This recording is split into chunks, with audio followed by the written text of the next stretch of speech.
Doctor सागर लिखते हैं, जब दुआएं बन के शबनम फूलों पर गिर जाती हैं, जब दुआएं बन के शबनम फूलों पर गिर जाती हैं, मजनू के मैले कुर्ते से इश्क की खुशबू आती है।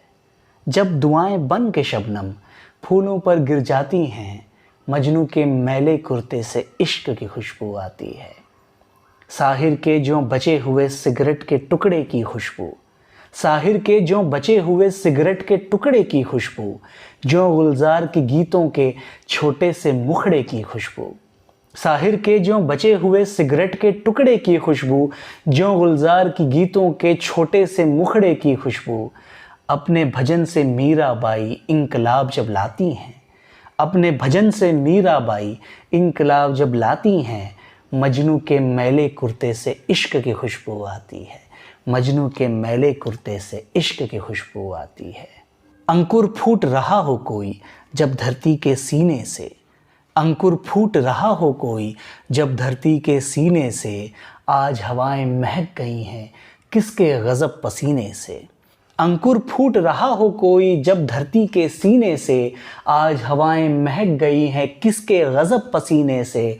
खेतों की मेड़ों पर धनिया जब बीड़ी सुलगाती है, खेतों की मेड़ों पर धनिया जब बीड़ी सुलगाती है, मजनू के मैले कुर्ते से इश्क की खुशबू आती है।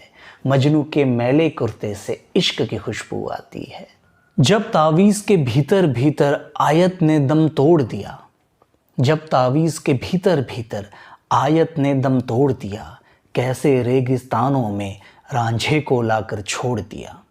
जब तावीज़ के भीतर भीतर आयत ने दम तोड़ दिया, कैसे रेगिस्तानों में रांझे को लाकर छोड़ दिया। देख के सोहनी के मटके को जब नदियाँ बल खाती हैं, देख के सोहनी के मटके को जब नदियाँ बल खाती हैं, मजनू के मैले कुर्ते से इश्क की खुशबू आती है।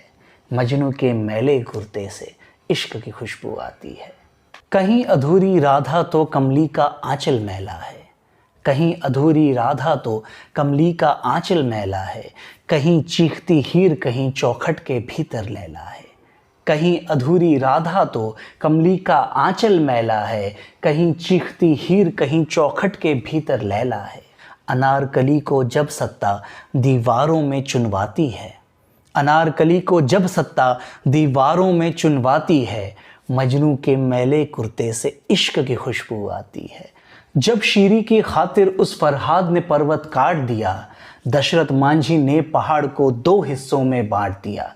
जब शीरी की खातिर उस फरहाद ने पर्वत काट दिया, दशरथ मांझी ने पहाड़ को 2 हिस्सों में बांट दिया।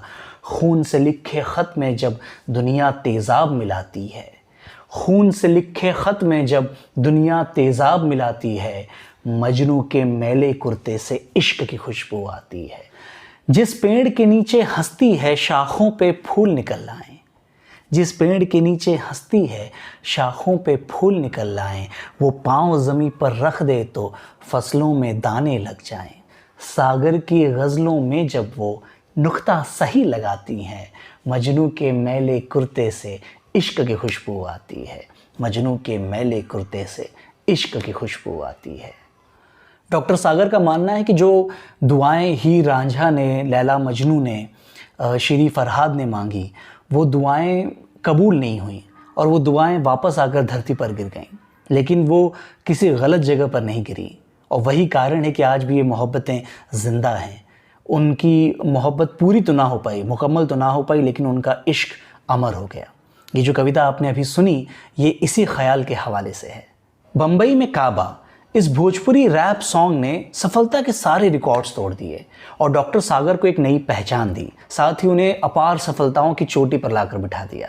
लेकिन डॉक्टर सागर की शख्सियत की असली पहचान जो है वो उनके उन गीतों से दिखाई देती है जो उन्होंने लिखी है अपने देश के बारे में, अपनी माटी के बारे में, अपने गाँव के बारे में, मज़दूरों के बारे में और मोहब्बत के बारे में। डॉक्टर सागर से मैंने खुलकर बात की है अपने talk show art and the artist में, जिसमें उनके जीवन के बारे में, उनके सफ़र के बारे में, भोजपुरी भाषा को मेन स्ट्रीम में जगह दिलाने के लिए जो वो काम कर रहे हैं उसके बारे में हमने खुलकर बातें की हैं। तो चलिए मिलते हैं डॉक्टर सागर से और आपको दिखाते हैं उस खास इंटरव्यू की कुछ झलकियाँ।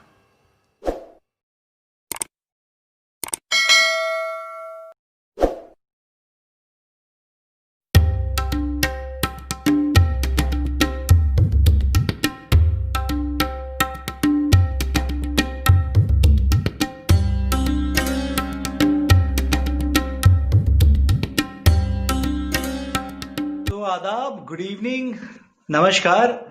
Art and the artist episode 13 यानी 13वें संकलन में आप सभी का बहुत बहुत स्वागत है।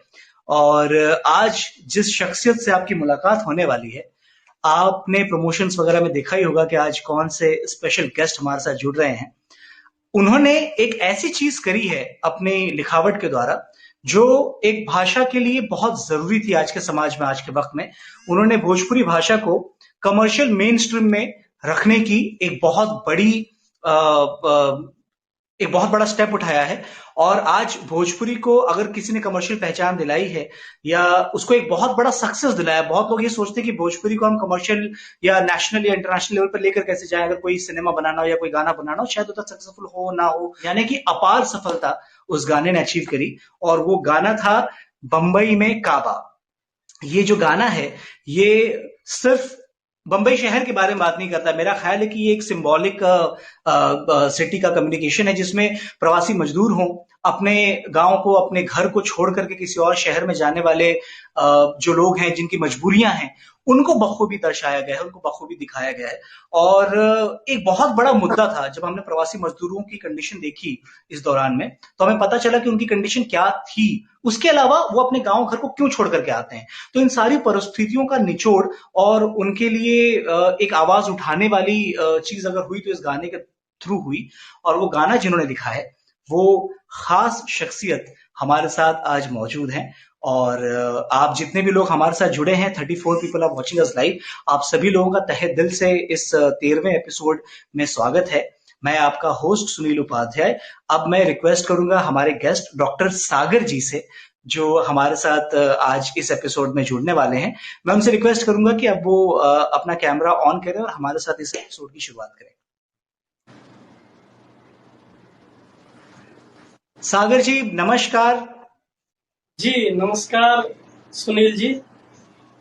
आपका बहुत बहुत स्वागत है मेरे एपिसोड में आर्ट एंड दी आर्टिस्ट के।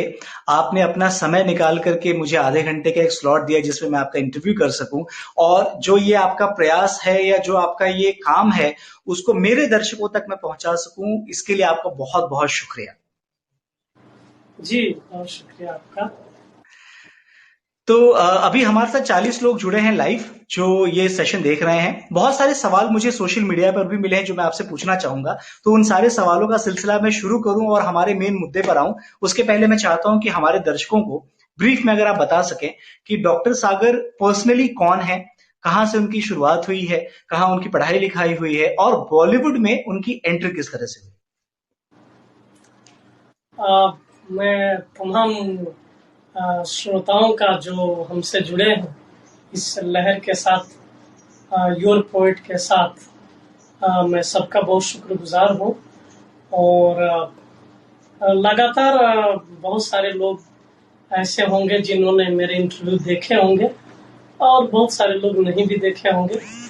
तो जो आप बात कर रहे हैं कि मेरी शुरुआत कैसे हुई, तो मैं बताऊं आप सबको कि मैं बचपन से ही गीत लिखता रहा हूँ। और मतलब कक्षा 2 में जब मैं पढ़ता था तब से मैं कविताएं लिख रहा हूँ, गीत लिख रहा हूँ। और बचपन का ये मेरा ड्रीम था कि मैं मुंबई आऊं और गाने लिखूं फिल्मों के लिए। लेकिन ये डगर आसान नहीं है कि इतनी आसानी से मैं बलिया जिले में, उत्तर प्रदेश के बलिया जिले में मेरा जन्म हुआ।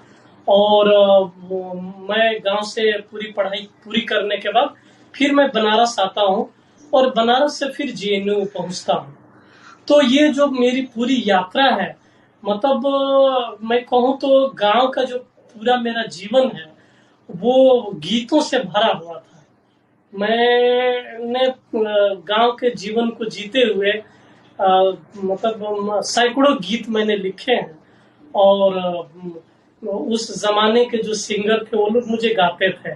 लेकिन मुंबई आना कोई इतना आसान काम तो है नहीं, तो इसके लिए मुझे रास्ते मिल नहीं रहे थे। एक बात मेरे जहन में जरूर थी कि अगर हम अच्छी पढ़ाई करते हैं और अच्छे मकाम पे पहुंचेंगे तो जरूर मुंबई तक पहुंच जाएंगे। नहीं तो ऐसे तो ना हमारे पास पैसे होंगे और न कोई हमारी मदद को तैयार होगा। हम अच्छी यूनिवर्सिटी में पहुंचेंगे तो वहां से कोई न कोई जरिया जरूर बनेगा हिंदी फिल्म इंडस्ट्री में पहुंचने का, हिंदी या भोजपुरी दोनों इंडस्ट्री में पहुंचने का मेरा रास्ता आसान होगा। और इन्हीं तकनीक का मैंने इस्तेमाल किया एक्चुअली, कि मैं मुंबई तक आने के लिए ही बीएचयू और जेएनयू की मैंने पूरी यात्रा की है यहाँ तक पहुंचने के लिए। बेहतरीन।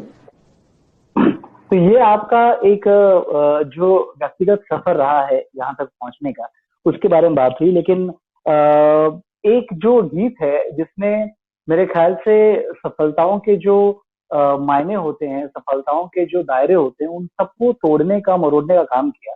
तो मतलब इतनी बेहतरीन लिखावट के लिए सबसे पहले आपको ढेरों शुभकामनाएं। और उसके बाद आपने भोजपुरी भाषा के रैप को, बहुत सवाल है उससे जुड़े, लेकिन सबसे पहले मैं आपको ये शुभकामना भेज दूं कि भोजपुरी गाने को रैप के थ्रू आपने कमर्शियल मार्केट में रखा और उसकी शान को, उसकी पहचान को आपने चार चांद लगा दिए। उसके लिए आपको बहुत बहुत धन्यवाद। मैं खुद भोजपुरी भाषा से बिलोंग करता हूँ, मैं बनारस से बिलोंग करता हूँ, और मेरी भाषा को एक नई पहचान देने के लिए, एक अच्छा मुकाम देने के लिए, मतलब जिस चीज के लिए वो भाषा पहचानी जाती, स्पेशली संगीत, जो भोजपुरी भाषा का जो संगीत है, जिस चीज के लिए वो पहचाना जाता है, उससे हटा करके उसको बेहतरीन तरीके से आपने जो फिल्मों के मार्केट में रख दिया, उसके लिए आपका बहुत बहुत धन्यवाद। बात करते हैं सर बम्बई में काबा।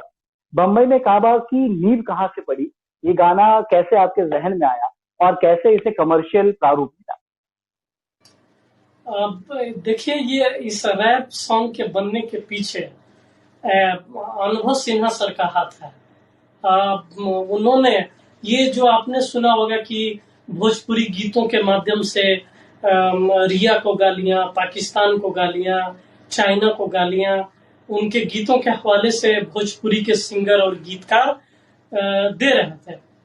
और उन गीतों को देखते हुए अनुभव सर ने एक ट्वीट किया था, मेरे ख्याल से 19 जून का उनका ट्वीट था कि मुझे कोई अगर भोजपुरी अच्छा लिखने वाला मिलेगा तो मैं भोजपुरी में भी काम करना चाहूंगा। और इस सिलसिले में मेरी मुलाकात क्या हुई, मेरी बात हुई फोन पे, अनुभव सर से मेरी फोन पे बात हुई। और उन्होंने एक्चुअली ये जो मीटर है ना कि ना तो बम्बई में काबा यहाँ काबा, ये एक अंग्रेजी रैप का एक मीटर है जो अनुभव सर ने मुझे भेजा। पहले उन्होंने कहा कि एक रैप बनाना चाहते हैं हम, जो मीटर मेरे पास है उसके मुखड़े का मीटर मेरे पास है और आपको उसी मीटर में रहना। तो मैं वो मीटर सुना और मुझे लगता है कि अगर वो मीटर नहीं होता तो ना तो बम्बई में काबा ये बात नहीं आती। ये जो धुन का जो ट्रैक, ये जो ट्रैक होते हैं ना, ये ट्रैक बहुत कुछ खुद निकलवा लेते हैं, राइटर के भीतर से ट्रैक ही निकलवा लेता है। वो रिदम ही कह रहा था कि ना तो बम्बई में काबा यहाँ काबा, ये मीटर ही कह रहा था वो। और उसके हवाले से मैंने शाम के 5 बजे के आसपास अनुभव सर का फोन आया मेरे पास। सुबह मैसेज से बात हुई और सर ने कहा कि मैं आपको शाम 7 बजे फोन करूंगा। और मैं इसी कुर्सी पर बैठ करके 7 बजे फोन का इंतजार कर रहा था कि सर का फोन आया और उन्होंने कहा कि मुझे ये कंटेंट चाहिए कि जो लोक जीवन, ये जो लोग बिछड़ गए, अपनी मिट्टी से जो कटे हुए लोग हैं, अपनी जड़ों से कटे हुए जो लोग हैं, उनकी जो पीड़ा है, उनका जो दर्द है, जड़ों से कटे होने की बात पर वो मौलाना जलालुद्दीन रूमी का एक शेर है फारसी में, उसकी तर्जमानी कुछ यूं है कि उसका भावानुवाद है कि ये कहते हैं कि ये बांसुरी क्यों रोती रहती है। तो ये बांसुरी अपनी बंसवार से, अपने बांसों का जो परिवार है, जिसको हम बंसवार कहते हैं, बंसवाड़ कहते हैं, उस जड़ से कट के अलग हो जाने की पीड़ा में ये बांसुरी रोती रहती है। तो ये जो तमाम लोग हैं, ये जो अपनी जड़ों से कट के आए और आकर के यहाँ काम कर रहे हैं, ये दर्द एक्चुअली उन लोगों माइग्रेंट्स पीपल का है, ये प्रवासी उन मजदूरों का वो दर्द है कि जो जिनके लिए ट्रेन बंद हो गई, बस का आना जाना बंद हुआ, बसों का, और इन्हें पैदल जाना पड़ा हजारों किलोमीटर, और ये रास्ते में कितनी जानें चली गई और कितनी यातनाओं से उन्हें गुजरना पड़ा है। तो ये बांसुरी की तरह मैं अभी आपसे बातें करते हुए वो बात याद आई कि मौलाना रूमी वो जो बांसुरी की आवाज को जो पीड़ा कहते हैं, ये माइग्रेंट्स की पीड़ा है जो अपनी जड़ों से बांसुरी की तरह कट के अलग हो गया है। और वही बातें मैं केदारनाथ सिंह कहते हैं कि जो आदमी 20 साल गांव में रह गया, 20 साल शहर में, वो कहीं का नहीं होता है।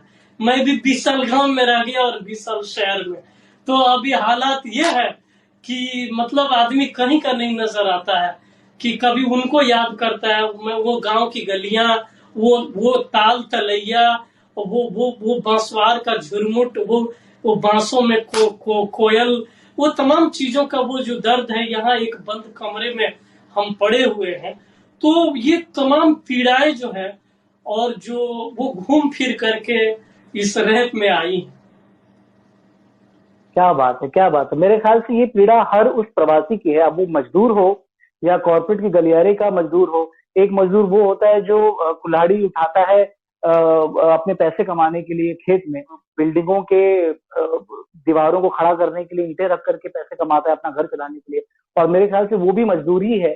जो प्रवासी है और उत्तर प्रदेश, बिहार या किसी भी स्टेट से माइग्रेट होकर के किसी दूसरे शहर में अपनी जीवनी को ठीक करने के लिए निकलता है, तो हम भी कॉर्पोरेट की मजदूरी अपने आप को समझते हैं। लेकिन आप जैसे लोग जब इस तरह की गीत, इस तरह के संगीत, इस तरह का अपने गांव से, अपनी गांव की मिट्टी की खुशबू को अपने अंदर समाये हुए शब्दों को जब आप लोग हम लोगों के सामने ला करके रख देते हैं, तो ये एक जरिया बन जाता है हम लोगों के लिए कि हम वापस अपनी मिट्टी की खुशबू को महसूस कर सके। तो अगला सवाल मैं आपसे पूछूं उसके पहले, बहुत सारी ऑडियंस हमारी ऐसी हैं जिन्होंने तो गाने को पसंद किया होगा, बहुत सारी ऑडियंस ऐसी है जिन्होंने इस गाने को शायद ना सुना हो या सुना हो लेकिन वो भोजपुरी कंटेंट से जुड़े नहीं है, तो उसका मतलब नहीं समझता हूँ।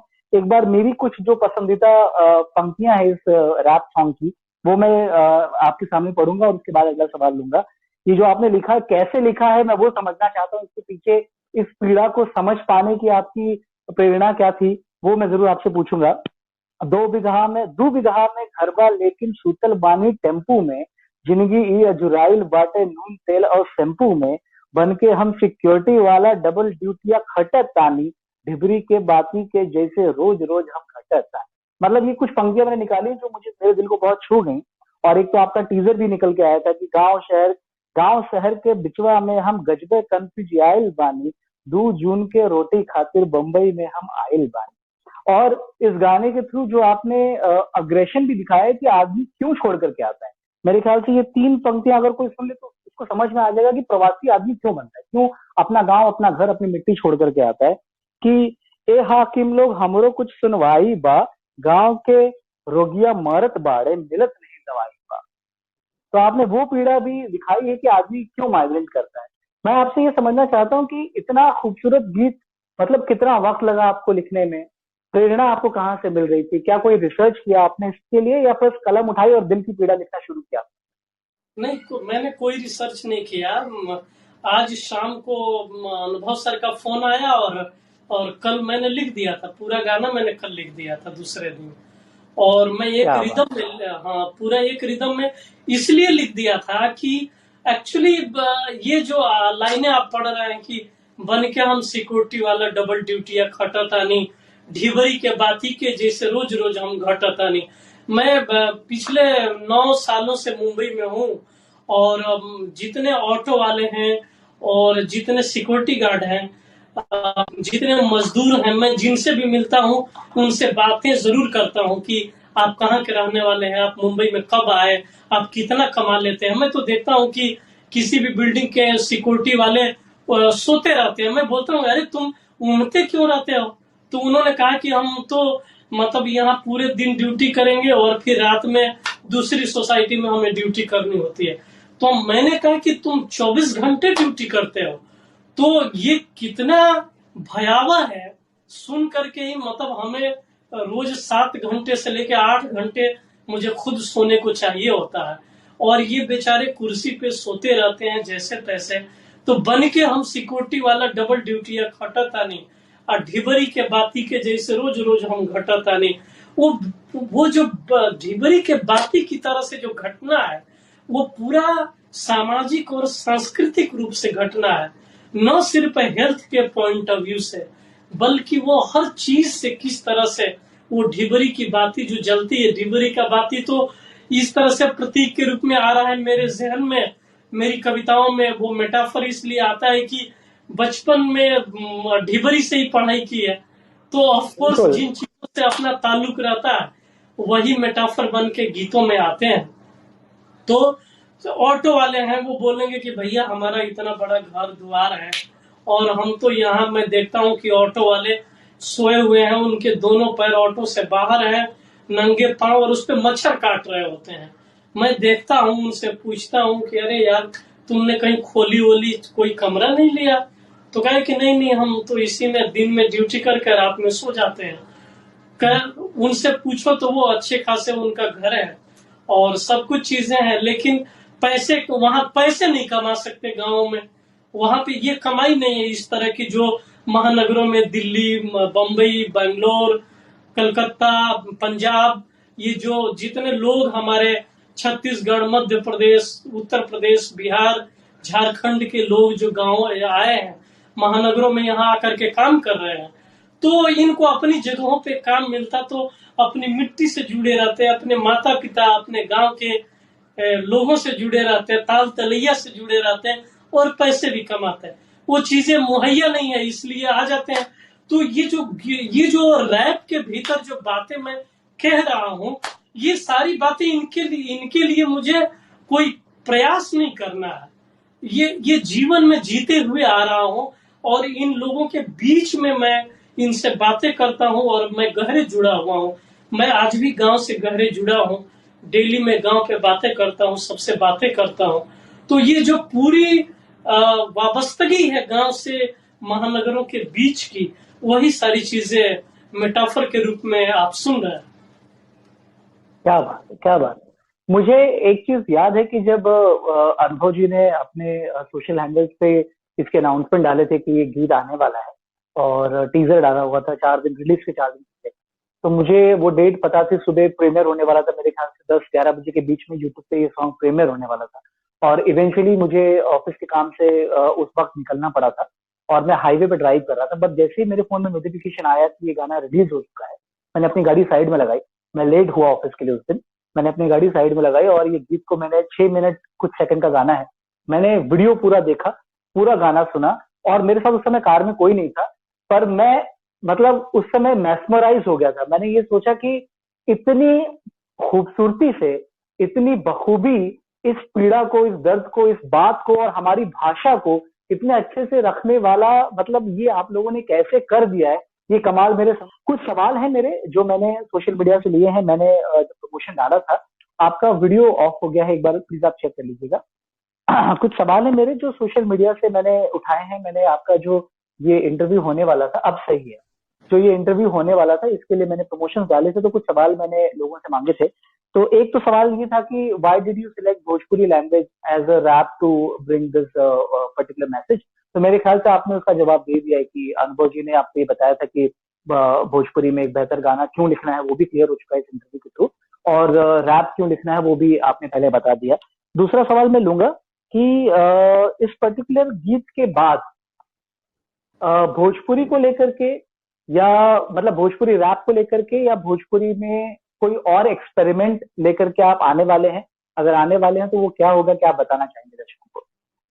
आप देखिए, जो अनुभव सर के साथ ही जो ये इसी सीरीज का दूसरा गाना तैयार हो चुका है, और वो एडिटिंग में है, और मेरे ख्याल से मतलब इसी वीक, इसी सप्ताह आप उस गाने को सुनेंगे। वो एक रोमांटिक गाना है, तो बहुत जल्द आप सबके सामने वो गाना होगा।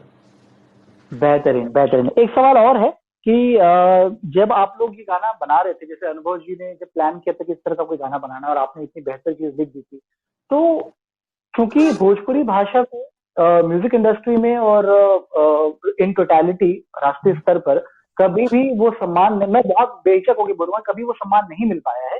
बिकॉज कुछ लोग ऐसे हैं इस इंडस्ट्री के, कुछ एलिमेंट्स ऐसे हैं जिन्होंने इस तरह की चीजें बाहर प्रेजेंट करी हैं कि उसको वो सम्मान नहीं मिलता, भाषा को सम्मान नहीं मिलता।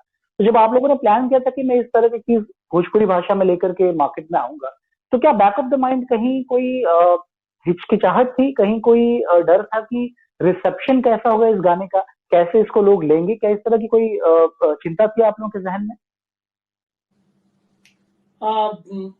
मुझे तो खास तौर से जो मेरा भोजपुरी में लेखन है, उस लेखन पे तो मुझे बहुत विश्वास था कि ये जनता तक अगर बात मेरी पहुंचेगी तो वो बात पसंद की जाएगी। ये मुझे अपने पे बहुत कॉन्फिडेंस है, और कॉन्फिडेंस कई गुना इसलिए बढ़ गया कि साथ में चूंकि अनुभव सर हैं और टी सीरीज कंपनी है और मनोज बाजपेयी हैं, तो जब तीन बड़ी हस्तियां जुड़ी हुई हैं तो मेरी बातें भोजपुरी में लोगों को अच्छी लगती है, ये मुझे पता है।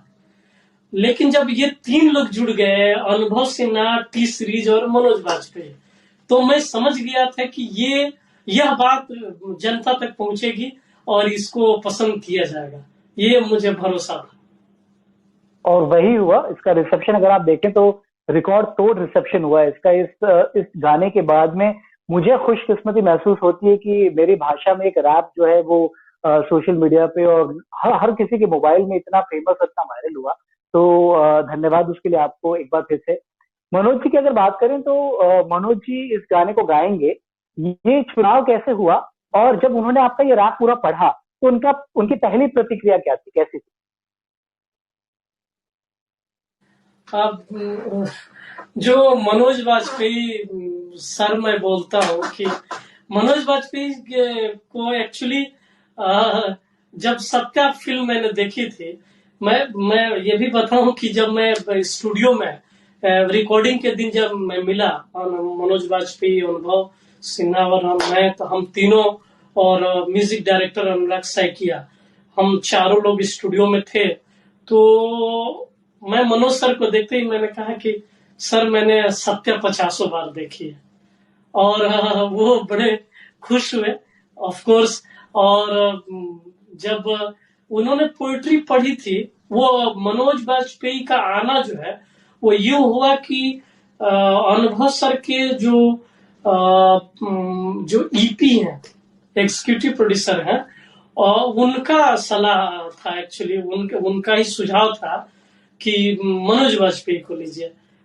तो उन्होंने कहा कि एक्चुअली तो जब पोएट्री उन्होंने भेजी, तो जैसा कि मनोज वाजपेयी ने इंटरव्यू में बोला है कि मतलब पोएट्री पढ़ने के बाद लगा कि ये तो एकदम से कनेक्ट हो गए वो, और कनेक्शन यूं बना कि मतलब पोएट्री बेहद पसंद आ गई और एकदम कनेक्ट हो गए और एक बार में ही तैयार हो गए। जैसा कि अनुभव सर ने अपने इंटरव्यू में बताया है कि वो एकदम से तैयार हो गए करने के लिए, और मनोज वाजपेयी भी बताते ही हैं।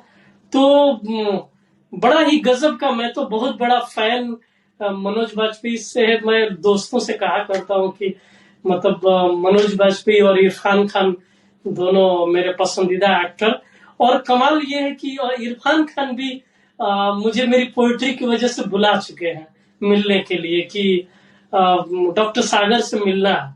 और एक बार उन्होंने बुलाया था निशिकांत कामत के ऑफिस में। आज वो दोनों लोग नहीं है, निशिकांत कामत भी नहीं है और इरफान साहब भी नहीं रहे, लेकिन जो दोनों मैं जिनका सबसे बड़ा फैन रहा हूं, दोनों की तरफ से मुझे अप्रिसिएशन मिला।